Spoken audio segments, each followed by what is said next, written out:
Yeah, so we're here. We traveled a long way. It's been quite a journey. We were tired, but we slept great last night. The weather is beautiful. We love Scotland.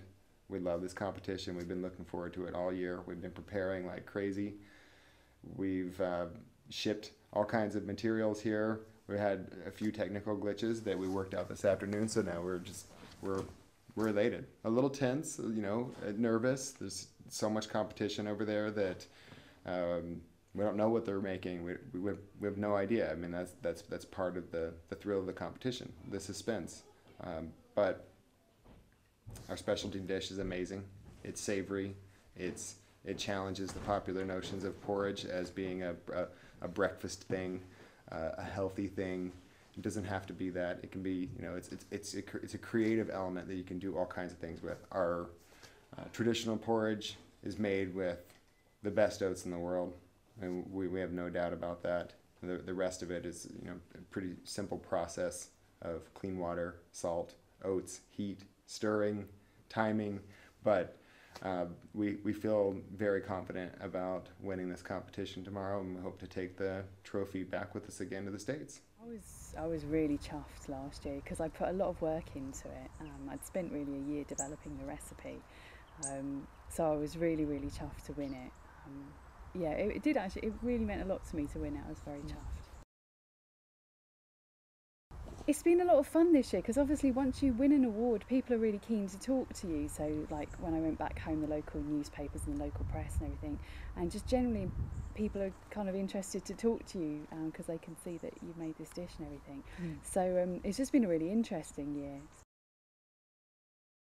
Because I've been up for 4 years now. I came as a spectator the first time round, and then the second year I came up to compete, and people just back home started calling me the Porridge Lady, and it kind of stuck from there, so that's what I'm known as.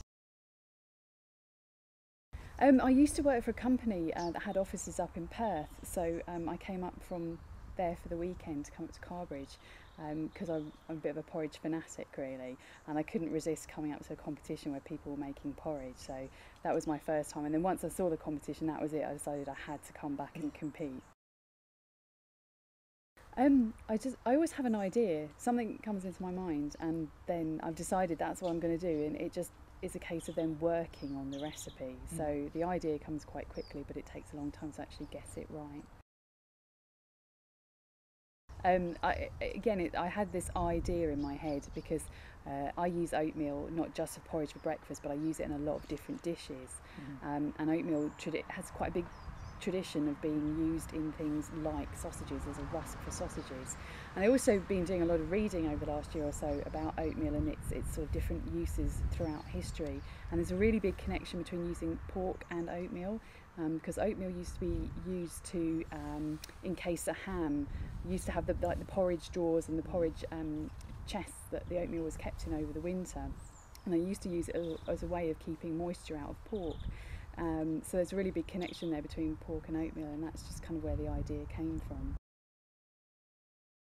Quite nervous. I think since last year everyone's really upped their game on the specialities, and quite a few of the other competitors have announced what they're going to be making this year, and they've also sort of put photographs on the internet, and their dishes look really good, really good. So I'm very nervous. I've got very stiff competition.